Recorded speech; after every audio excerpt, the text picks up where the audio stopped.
You are listening to continuing coverage of the trial of Chad Daybell from True Crime Today and the Hidden Killers podcast.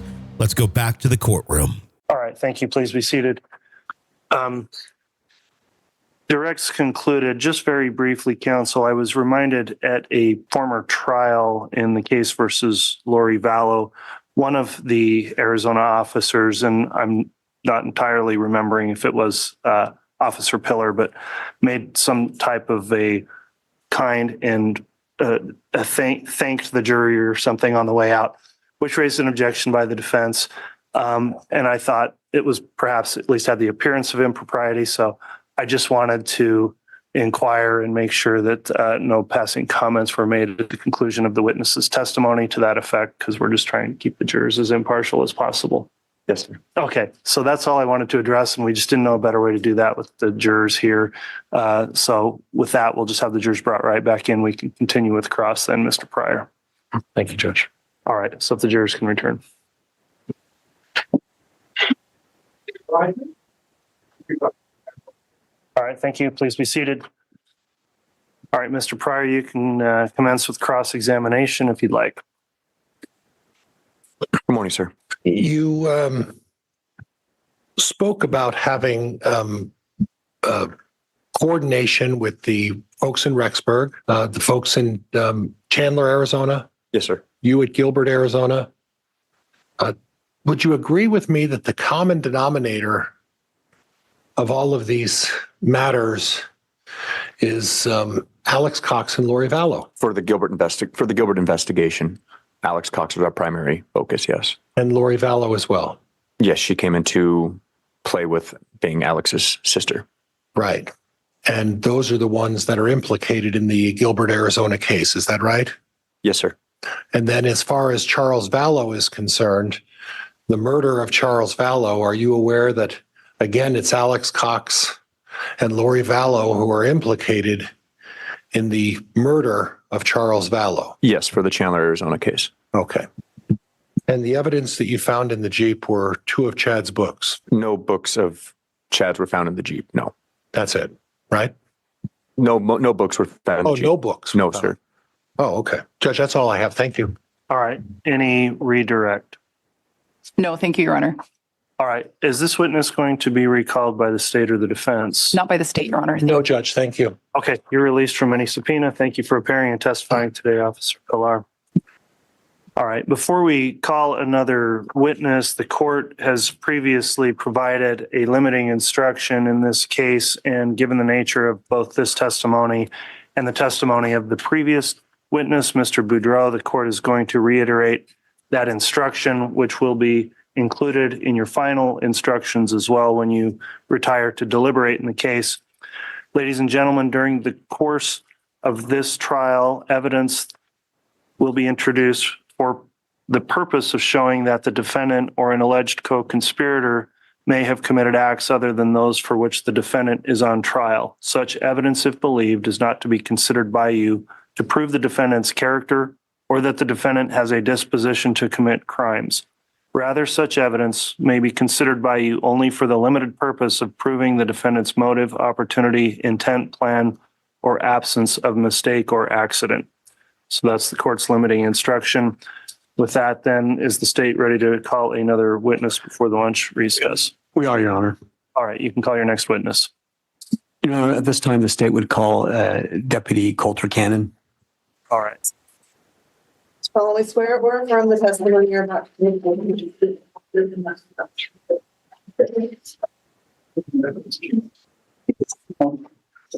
All right, now that the officer's been sworn, I'll just inquire on the court's exclusionary order. This trial has been broadcast and is available for public view. Deputy Cannon, have you reviewed or listened to or observed any of the trial testimony in this case since it began? No, I have not. Okay, and have you discussed with any other witnesses their testimony in the trial? No, I have not. All right, thank you for that acknowledgement. Mr. Wixom, you can inquire on direct. Thank you, Your Honor. Good morning, Deputy Cannon. Morning. Could you please state and spell your full name for the record?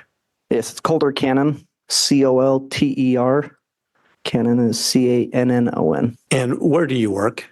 I work for Fremont County Sheriff's Office. What do you do for the sheriff's office? Right now, I am a school resource officer, but I'm also a patrol deputy. How long have you worked for the sheriff's office? Approximately 10 years. If you were to explain to the jury how many years as patrol officer exclusively and how many years also as a resource officer? I've spent about 4.5 years as a patrol deputy and then 5 years in the schools. And then in the summertime, I go out to patrol. So. And briefly for the jury's sake, what does a resource officer at a school do? Mainly just handles any calls inside the schools that he patrols in, making the schools safe and secured, and making sure nobody's there that shouldn't be there. And what training and experience do you have as a law enforcement officer? I graduated post academy, so I received my basic certificate. I've also advanced up into my intermediate certificate, and then I've taken numerous trainings throughout my years of service on different trainings throughout the years, and continue that training through each year. Can you explain to the jury, what does it mean to have an intermediate certificate? It just means that I've had so many years of service, and then had so many training hours that I've been able to advance up into the certificates.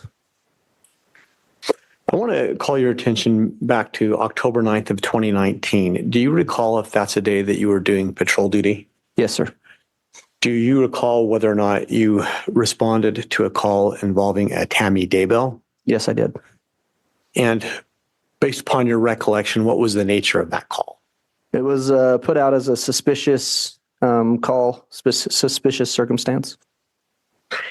Can you describe what you were told or what you understood that suspicious circumstance was? Yeah, so that day I got a call of a gentleman that was at a residence that had pointed a paintball gun or a gun at a female in her driveway. So we responded to the area to check it out. Okay. Your Honor, at this time, the state would wish to play two different stipulated exhibits. One would be state's proposed 232A. 232A? Yes, sir. Okay. And that is a 911 call from a Joe Murray. The second will be state's 232B, which is a dispatch call from Tammy Daybell, both of the same date. All right, Mr. Priors, the defense had an opportunity to review these proposed exhibits. Yes, Judge, I have, and there's no objection. All right, so Exhibit 232A and Exhibit 232B are both admitted into the record. I presume those are each an audio file on a separate thumb drive. Is that correct? They are, Your Honor, if I might offer them up just so the court can observe them. Okay. So, okay. I need to grab my laptop too. I'd forgotten. Okay, if you'll do that, I'll have the court clerk as well take a look at those. Okay. You want these returned to be published, Mr. Wixom? If I may, Your Honor. All right, I'll have the bailiff return them. Thank you. And Judge, I'm not certain if I heard the court rule or if I even requested, but are these exhibits admitted? They are. Thank you. And for the record, the first exhibit that I will be playing is state's Exhibit 232A. I apologize. Okay. Yeah, we'll activate the podium microphone. Thank you. All right, if you'd like to start it, Mr. Wixom, we should be able to. Thank you.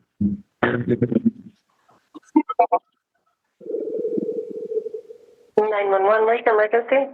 Yeah, so my mother-in-law, who lives in Columbus, had just gotten home about 10 minutes ago, was unloading her car, and she thinks a man, but she's not 100% sure she didn't see because they were wearing a ski mask,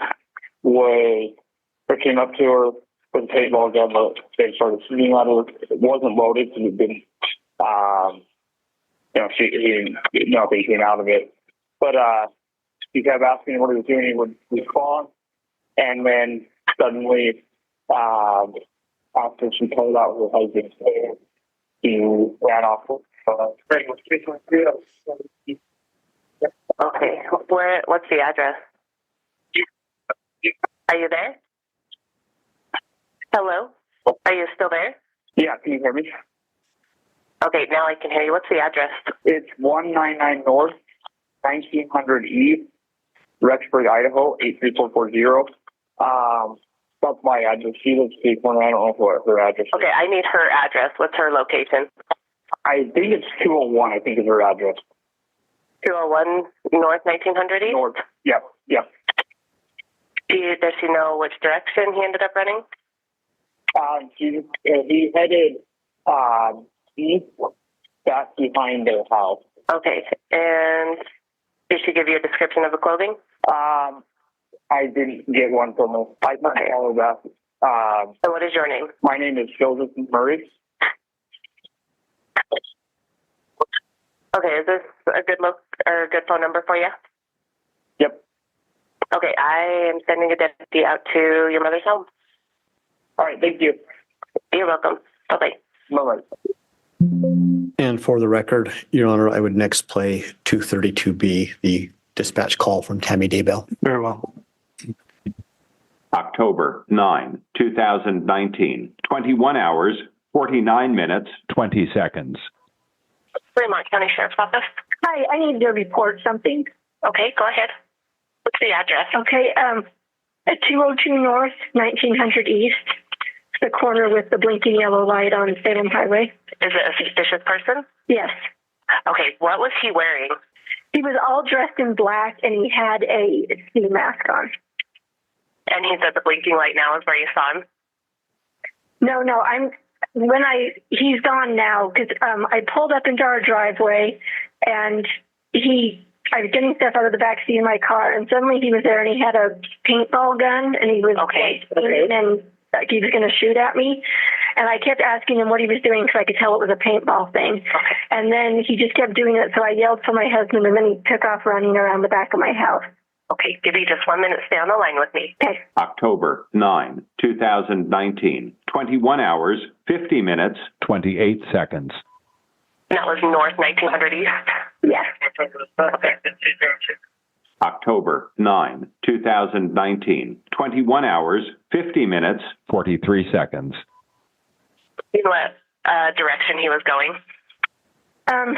He went behind my house and it's so dark out here and I just went in the house and got my husband and son and then they went out and looked and he was long gone by then. Okay. So he was on the north side of my house is where he went to get away. Okay. He didn't say anything or he just kept like he was holding the gun like he was, had a rifle and just shooting at me. So. But nothing came out of the gun either, so I don't think it was loaded. Okay, and what is your name, ma'am? My name is Tammy Daybell. Okay, I will pass your information on to my deputies. We actually just had a previous call about this individual, so they're out in the area looking now. Okay, yeah, I think it was my son-in-law who lived diagonal from us that called you guys already.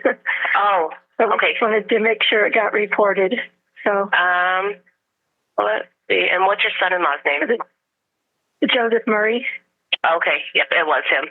Okay. So, all right, I have a deputy that will be out at your home here shortly. Okay, thank you. Yep. Deputy Cannon, do you recognize the information relayed in those two calls as essentially the same information that you were asked to respond to? Yes, it was.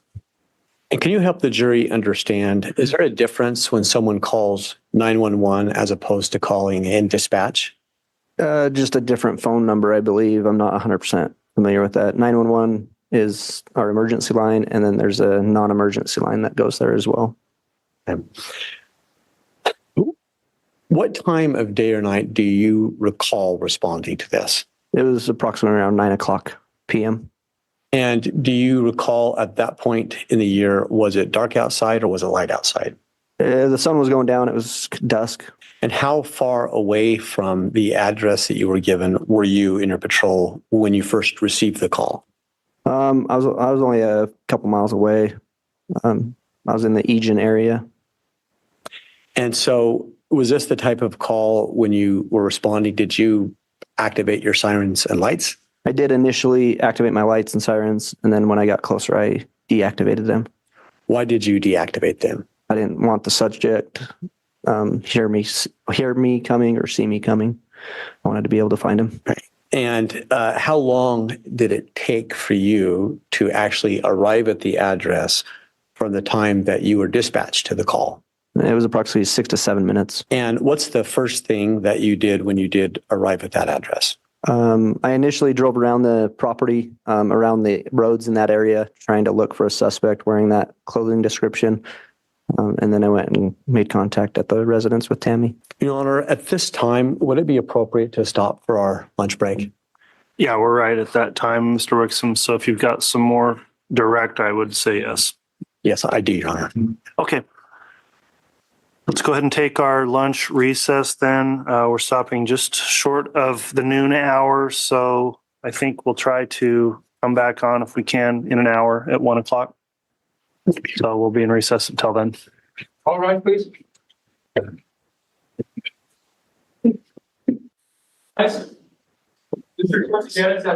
Thank you. Please be seated.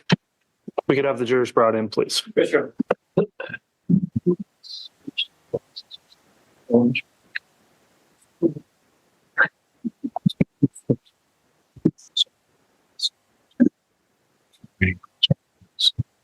All right, please. Thank you. Here's our president, counsel, Your Honor. All right. Thank you. Please be seated. We are back on the record on case CR 22-21-1623, State of Idaho versus Chad Daybell. Concluded our lunch recess. Court notes the presence of the prosecution as well as the defendant and counsel for the defendant. In addition, the jurors have all returned and are properly seated.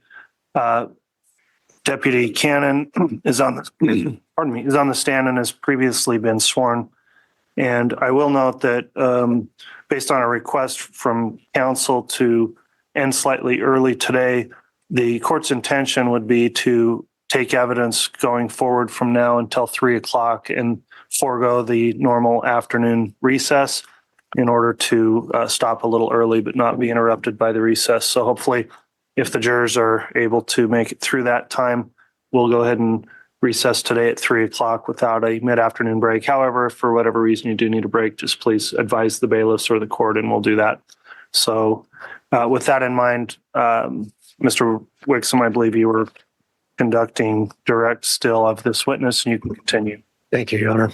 So, Deputy Cannon, I believe we left off and I was asking you about what you first did when you arrived at the location.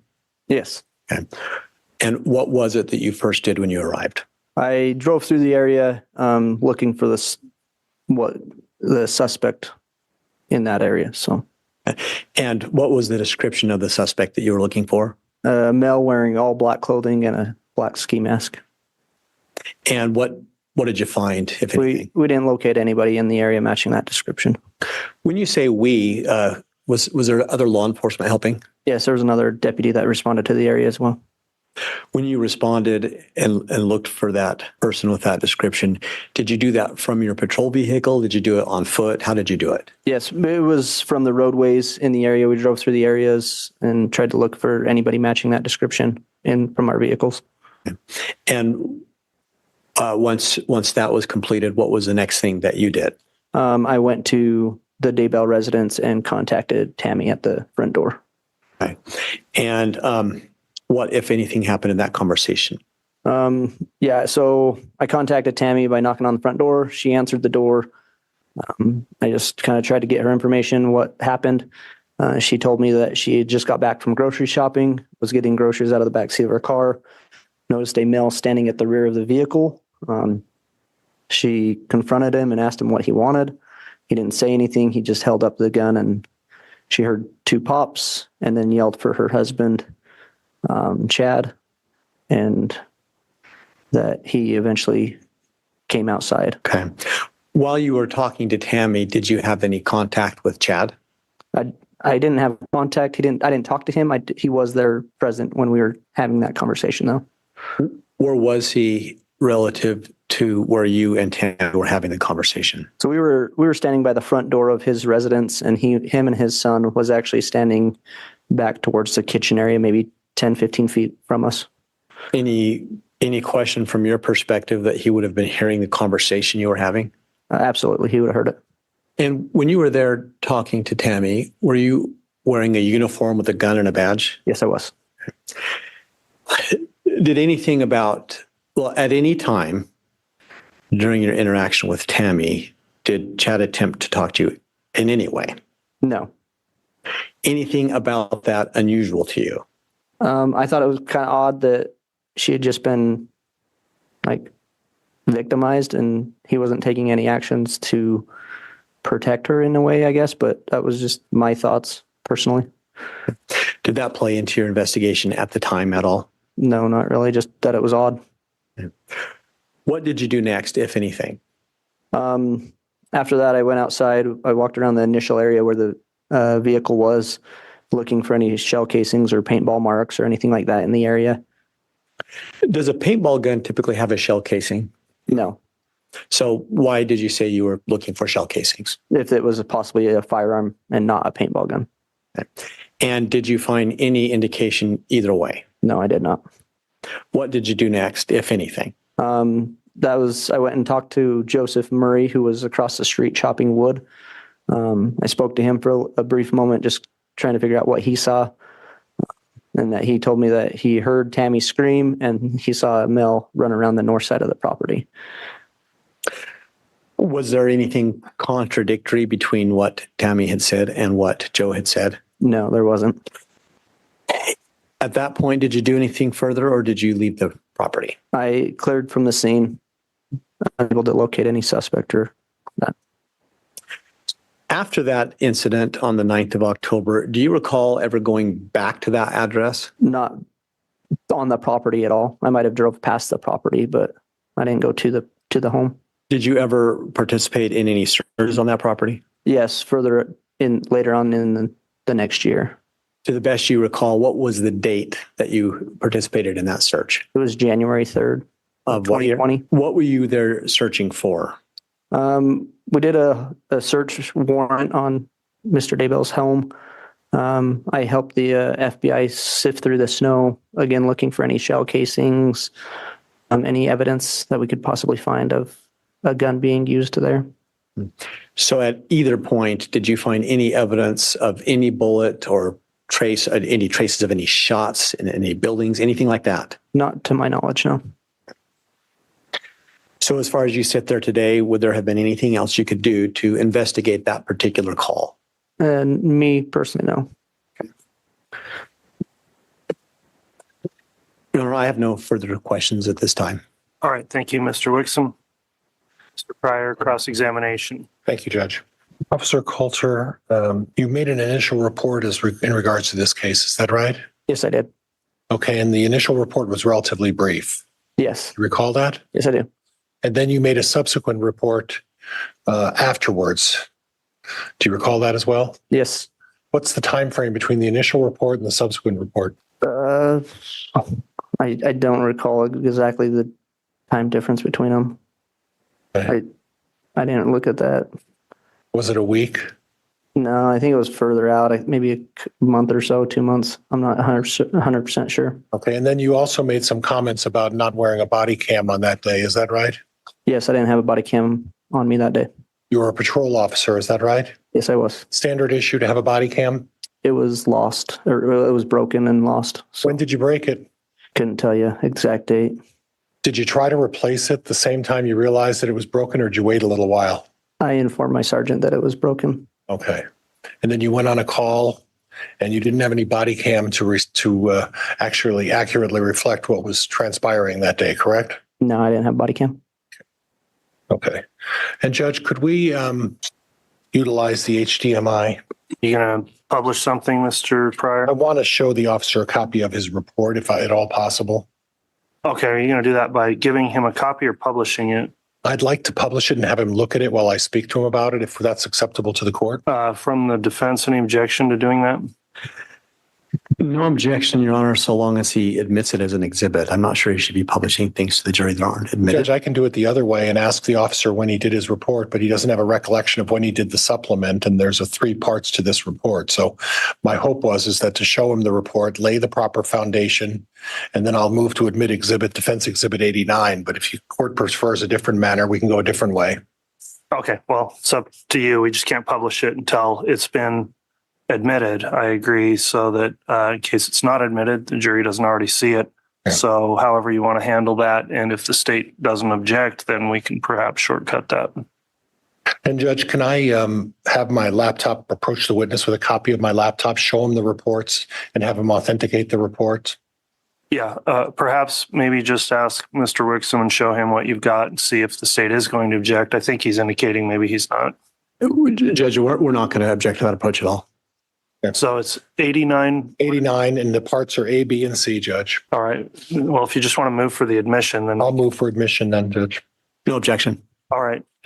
Defense exhibits 89, A, B, and C Yes, are Judge. admitted. And what are they three separate reports, or what are the exhibits? If you just describe them for the record. Judge, A would be the initial report, which is about a paragraph. B would be approximately a 2-paragraph report that was done, I believe, a couple months later. And C would be just the initial incident report by Officer Coulter, the face page of the incident report. Okay. And we'll just need to be able to make sure to get those submitted into the record for evidence, but you may go ahead with those now admitted and publish, and we'll make sure the court receives copies so they can be given to the jurors for deliberation. And Judge, whenever the clerk is ready to bring that up. Yes, it can be published. Okay. Now, do you recognize this report, officer? Yes, I do. And is that your report? Yes, that is. And that's a true and accurate reflection of what you prepared close in time to when the incident occurred. Is that right? Yes. Okay. So if you would do me a favor and read the very first sentence. I was dispatched to a suspicious call of a male holding a paintball gun at a lady on 1900 East and 200 North. Now, 1900 East and 200 North is Chad Daybell's property. Is that right? Well, that's the intersection. The intersection. Yeah.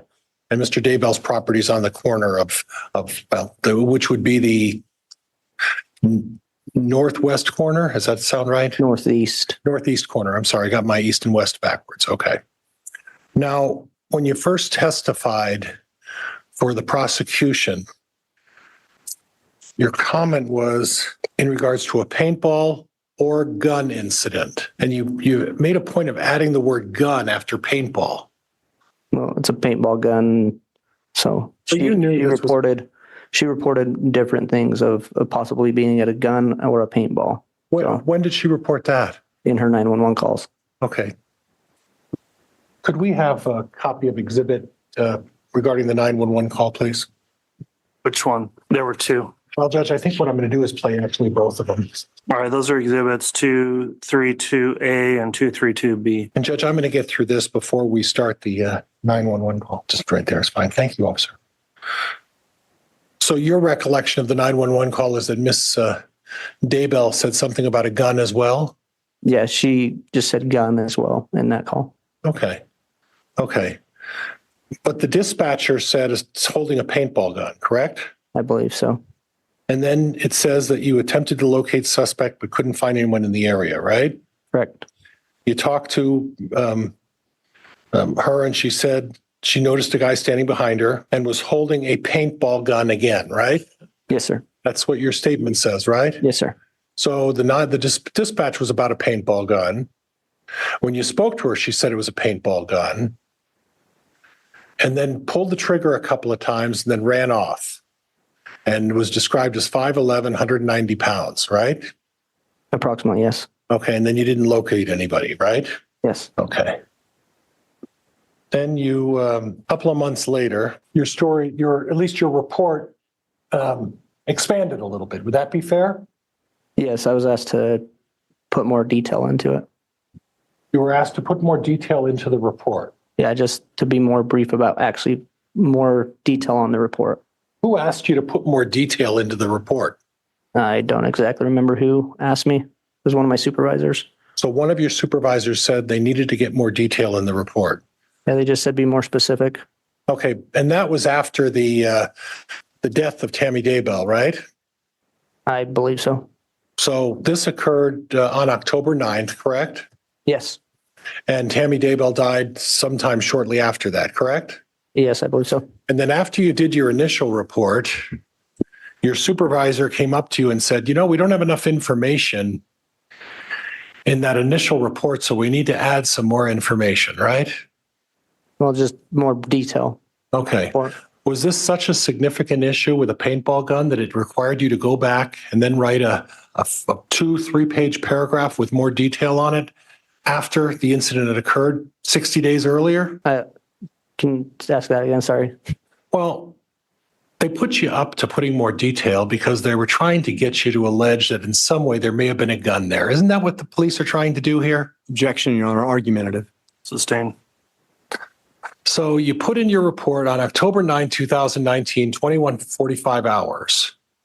You were talking to Tammy Daybell in front of her home, right? Yeah, it should have been in her home. Okay. Front room of her home. Yeah. Okay. Now, I listened to the 911 call, and I seem to recall the 911 call coming in at 21:49. So you're not quite clear on the hours that you talked to Tammy, right? Yeah, it might have been a different timestamp. I'm not sure. Okay. So if the 911 call says 21:49, we can rely on that reasonably well, right? Yeah. Okay. And then you put in your report that at 21:45, you were talking to her 4 minutes before she ever called in the 911, right? If that's what it's saying, yeah. I guess. Okay. Well, we'll go back and listen to the recording again in a minute here. But, and her son were sitting back with the room by the door. Okay. That I believe that led to the kitchen. They were sitting back in a room by a door. Sitting at the back of the room by the door. They were standing there in the doorway. Okay. And then you made mention of the fact, and when you revised your report a little bit, you mentioned that she was standing at the back of her car with a gun she believed to be a paintball gun. So you've added the word gun and said believed. So what you're really doing is she told you it was a paintball gun, right? To my best knowledge, yeah. Yeah. And the 911 dispatcher said it was a paintball gun, right? Yes, I believe so. So why did you put that caveat in there saying believed to be a paintball gun? You knew it was a paintball gun. There was no gun there that day, was there? I Sustained. Yeah. She said she screamed and her husband ran and son. So her husband and son took action. They ran out and they tried to see what was going on, correct? I'm sorry, where are you at in the middle of the news statement? Tamara stated she screamed and called for her husband and son. Okay. Right? Yes. And to your recollection, the husband and son went out and looked at the what was going on out there, correct? As far as I'm aware, just Chad. Okay. So from your perspective, it was unusual the way Chad acted because when his wife said someone shot a paintball gun at him, you think it's unusual for him to run out and see what's going on, right? No, that's not what I said. All right. But you did say it's unusual because he stood there silently while Tamara talked to you, right? That was unusual? Yes, it was unusual that he didn't get involved in the... Do you know anything about Mr. Daybell's personality? I do not. Do you know that he's somewhat of a shy person? No, I do not. Okay. Do you know that he's somewhat of a humble person? Objection, Your Honor. The attorney is testifying. Sustained. Okay. Mr. Pryor, also please let him finish his answers. The court reporter's getting stressed. Okay. And then you modified your original statement because in your original statement you said the shooter, according to Tammy, was about 5'10", 190 pounds. Where did you get the 6 feet tall and 200 pounds from? I said approximately. Okay. Well, why didn't you say what you put in your original report? Why did you add 2 inches and add extra weight on this person? It was 2 months later. I was going off my memory. Okay. Or is it possible that when your supervisor said we need a greater report with more detail that seems to point the finger at Alex Cox, is that why you changed it? Objection, argumentative, Your Honor. Sustained. You changed it because you didn't fit the scenario of Alex Cox, did it? No, that's not why I changed it. Okay. But you waited 2 months on a report before you decided to change that report, correct? I didn't wait. I was asked to change it. Okay. By your Not change it, but to put more detail into it. And I guess this more detail that you need of a paintball incident is a result of your supervisor needed more favorable information, didn't he? Objection, argumentative. Overruled. Your supervisor needed more favorable information to link this to Alex Cox, didn't he? Not to my knowledge, no. Okay. Not to your knowledge, right? No. Okay. And then you say Joseph Murray, who lives kitty corner from the property, right? Yes, he lives kitty corner. You went over to talk to Joseph Murray, right? Briefly, yes. Okay. And Joseph Murray stated he was cutting wood, heard a scream, and he saw someone run around the north side of Tamara's property, right? Yes. Okay. Would it surprise you to learn that Joseph Murray may be telling you a different story than what you're telling this jury? No. Okay. That wouldn't surprise you, right? No, it would surprise me. Sorry. Okay. Okay. You know, did Joseph Murray hear a gunshot? I don't know. Well, did you bother to ask him if he heard a gunshot? No. Yeah, I Well, just asked him what he saw. So according to your testimony and your report, Joseph Murray saw somebody running, and that's an important fact, isn't it? I don't know. Well, it's important enough that you had to change your report and add that into the report, right? So it must be an important fact. I guess maybe so. Okay. But wouldn't you think it'd also be an important fact if Joseph Murray had actually heard a gunshot of some kind? I don't think he would have heard a gunshot if it was a paintball gun. Exactly. Exactly. So this narrative that you're trying to suggest to this jury that this was a gun, you know it was a paintball gun, don't you? Objection, argumentative. Sustained. All the information that's been presented to you points that this was a paintball gun, doesn't it? No, not necessarily. Okay. No, not necessarily. Yeah. What information from the reports you gleaned at the time you investigated this suggests that this was not a paintball gun? Give me a couple of reasons why you don't think this was a paintball gun. Just from the calls and what I've heard on the testimony from Tammy's call. Okay. Okay. So from Tammy's call and from your report and the dispatcher saying it's a paintball gun, where did it say it was a rifle or an AK-47 or anything like that? I never said it was. Okay. So again, you know this was a paintball gun, don't you? No, I don't. Okay. All right. Judge, I'm going to replay the video if I can get it to work on my the 911 if I can get it to work. All right. Please clarify which of the two you're playing. And you may publish, but clarify which one. 232B will be first, Judge. Maybe not. October 9, 2019, 21 hours, 49 minutes, 20 seconds. Fremont County Sheriff's Office. Hi, I need to report something. Okay, go ahead. What's the address? Okay, at 202 North, 1900 East, the corner with the blinking yellow light on Salem Highway. Is it a suspicious person? Yes. Okay, what was he wearing? He was all dressed in black and he had a ski mask on. And he said the blinking light now is where you saw him? No, he's gone now because I pulled up into our driveway and I was getting stuff out of the back seat of my car and suddenly he was there and he had a paintball gun and he was and he was going to shoot at me.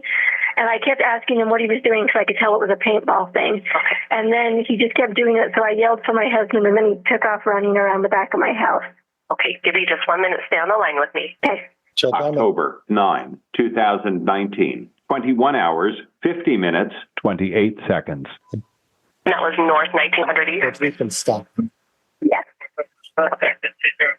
And Judge, I'm done with the, so I was listening pretty carefully. I heard the word paintball gun and I heard the word paintball thing. Would you tell me on that tape where the word gun was used? Later on. Later on? Mm-hmm. Oh, are you telling me there's more evidence here? Of that recording, yes. Where's that? More further on in that recording, she talks more. She talks? I didn't hear that. I heard it stop. That's because you stopped it. So there was mention of a gun. Is that right? I believe so. You believe so? Yeah. And when you first listened to this, you heard the words paintball gun, right? In her initial statements, yes. You heard the words paintball thing, right? Yes. And the dispatch said that it was a paintball gun incident, correct? That's what she put in her notes, yes. And in your initial report, you said that it was a paintball gun incident, right? Yes. And then 2 months later, after Tammy Daybell dies, and you talk to your supervisor, and you don't know why he asked you to change it, you changed it, and now you're talking about possibly it being a gun, right? Objection, Your Honor. That misstates the evidence. Sustained. Well, the subsequent report then starts hinting at, well, maybe this was a gun, right? No, it's still a paintball gun. Okay. All right. Just so we're clear. Now, were you part of the other investigation that looked at some of the other possibilities of why someone on the property would be out there roaming around? Did you talk to any of the other potential suspects in this thing? No, I didn't talk to anybody but Tammy. Okay. Who was the other officer with you? Deputy Simper. Okay. Did you go down and talk to one of the neighbors about the husband of a dog kidnapper that had been causing some problems down the street, just right down the street? Not that I can recall. And what about the autistic child that was roaming the neighborhood, causing some issues within the neighborhood? Did you talk to that person as well? Not that I can recall. Okay. But you agree with me finally now that this was a paintball gun incident, right? Like I says, I don't know if it was a paintball or a gun. Okay. All right, Judge, that's all I have. Thank you. Mr. Wixom, redirect. May I, Your Honor? Yes. Thank you. Deputy Cannon, you were just asked on cross-examination a number of questions about having written the second report. Yes.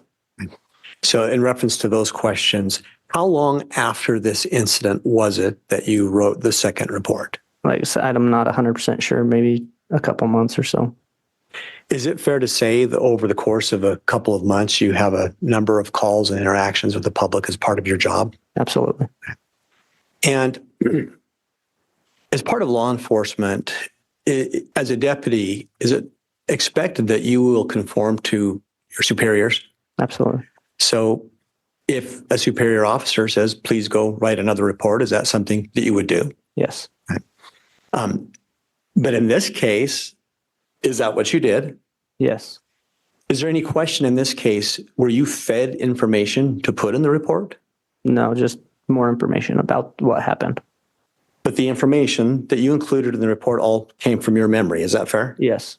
You were asked some questions about whether or not you were wearing a body cam at the time? Yes, I was asked that. I think you explained that at the time, yours was broken. Correct. Can you state, is it fair to say that at Fremont County Sheriff's Office, is there any kind of policy requirement that you wear a body cam for anything? No. And so why do you normally wear a body cam? Just for my recollection and safety and different things like that. But that doesn't mean you can't perform your duties without the body cam. No, it doesn't mean that. And what else do you do when you have an incident besides recording it on your body cam? What else do you do as law enforcement to memorialize what happened in that incident? I don't understand. Sorry. Why do you write police reports? Oh, so you can remember what happens. Okay. And when you do that, do you write these reports to the best of your recollection? Yes. Defense counsel pointed out that in one report, in the second report, you had noted the time that you were talking to Tammy as being 21:45. Do you remember that? Yes. But yet we heard in the call that her call came in at 21:49. Yes. Can you explain that discrepancy? It was probably I was dispatched at that time at 21:45, and she had called briefly thereafter. And again, when I was responding, sorry. Finish, I'm sorry. Sorry. When I was responding to the call, she probably made that phone call. Okay. When you were writing that second report, were you writing it from memory? Yes, just from my memory. Is it possible that the 4-minute difference could have just been a function of your memory? Absolutely. And to be clear, you did use the word paintball gun in your report, correct? Yes. But yet, on direct, you indicated that you were looking for shell casings. Correct. What made you look for shell casings? Judge, exceeding the scope of cross. I'll sustain that. Was there anything about the information that you received when you initially investigated that would cause you to rule out the possibility that it could have been a real gun? Sorry, say that again. Was there anything about the information that you had when you first responded that would have required you to rule out that it could have been a real gun? No, it's just she heard 2 pops and she screamed, and so. So as you sit there today, from the information you have, can you rule out that whatever she saw was not a real gun? No, you can't. You were asked a question about whether or not Joe Murray had said if he had heard a gunshot. Do you remember that question? Yes. Why didn't you ask Joe if he'd heard a gunshot? I guess it just didn't cross my mind. It didn't seem important at the time. Did Joe bring up to you in the conversation that he'd heard a gunshot? No. Is that something that you might have assumed he would bring up? Possibly, or if he saw a gun or something. This is the last question, to be clear. In the second report, did you include any information in there that had been provided to you by anybody else? No, just from my memory. Thank you. Your Honor, I have no further questions. All right. That'll conclude the testimony then of Deputy Cannon. Thank you, Judge. Thank you. Is the state or defense intending to recall this witness? Judge, I subpoenaed Deputy Cannon, but I'm going to relieve him of his subpoena today so that he will no longer have to show up in my case in chief. You're welcome. Your Honor, the state is not going to recall Deputy Cannon. Okay, that'll conclude your testimony then. Thank you for appearing this afternoon. You can be excused, and the state can call up its next witness. Your Honor, at this time, the state would call Officer Allie Greenhall. I swear or affirm the testimony you're about to say will be the truth, the whole truth, and nothing but the truth. All right, now that the witness has been sworn before direct, I'm going to inquire of the witness. Officer Greenhall, have you listened in on or in any way observed or heard any of the testimony that's occurred in this trial thus far? No, I have not. Okay, have you discussed with anyone else their testimony they've given at trial? No, I have not. Okay, thank you for that affirmation. Mr. Wixom, you can inquire. Thank you, Your Honor. Officer Greenhall, I believe I'm mispronouncing your name. It's Greenhalgh, isn't it? Correct. Okay, I apologize. Will you please spell your full name for the record? Oh, first name is spelled Alyssa, and the last name is spelled Greenhalgh. Thank you. And ma'am, can you tell the jury, where is it that you work? Currently, I work in Rexburg, Idaho for the Rexburg Police Department. What is your job title there? I'm a patrol officer. How long have you done that? Total about 7 years. 7 years with the Rexburg Police Department? About 3 with Rexburg and 4 years before that with the Fremont County Sheriff's Office. What was your job title at the Fremont County Sheriff's Office? I was a patrol deputy. And can you explain to the jury what post training or otherwise do you have as a law enforcement officer? Currently, I hold an advanced certificate through the Idaho Post Academy, as well as some other miscellaneous specialty trainings. And as part of your work for Fremont County, was it one of your functions to respond to calls about unattended deaths? Yes. From your perspective as law enforcement, please tell the jury, what is an unattended death and what is your function as law enforcement? An unattended death is, generally speaking, any death that occurs where the person is not under a physician's care. Typically, somebody will call when they find a family or friend or loved one that has passed. And my duty as a patrol officer or deputy initially on scene is to respond before the detectives and the coroner get there, to check for obvious signs of foul play, and then request resources as needed. And when you say foul play, can you tell the jury what types of things do you look for when you're looking for signs of foul play? Yes, so typically we're looking for obvious injuries, disheveled houses, like if furniture is broken or pushed around, obvious injuries being gunshot wounds, stab wounds, needles, drug overdoses, things like that. So with any given unattended death, is it fair to say that you respond with that role in mind, trying to either identify or rule out some foul play? Correct. Okay. I want to draw your attention back to October 19th of 2019. Do you recall responding to an unattended death call for a Tammy Daybell? I do. At that time, prior to your response to the scene, had you ever heard Tammy Daybell's name? No, I had not. Had you ever heard Chad Daybell's name? No. So you weren't familiar with either one of them? I was not. Who dispatches you to an unattended death? Whichever dispatch officer is working that day. So is it fair to say that when there's an unattended death, that someone will call into law enforcement and 911 or otherwise, and then they'll find an officer on duty and send them to the scene. Yes. Your Honor, at this time, the state wishes to request admission of what we believe is a stipulated exhibit number 233, which is a recorded 911 call made by Garth and Chad Daybell on the day of Tammy's death. Any objection? Okay, exhibit 233 then is the audio file of that call. It will be admitted by stipulation. Just make sure we have the correct exhibit submitted to the clerk, and then if you wish to publish, you may. Thank you, Your Honor. Would the court have me send it up now, or should I play it first? As long as you're convinced it's the right thing, you can go ahead and start publishing. Thank you. There's more to come in the trial of Chad Daybell. Press subscribe so you don't miss any of our continuing coverage right here from True Crime Today and the Hidden Killers podcast.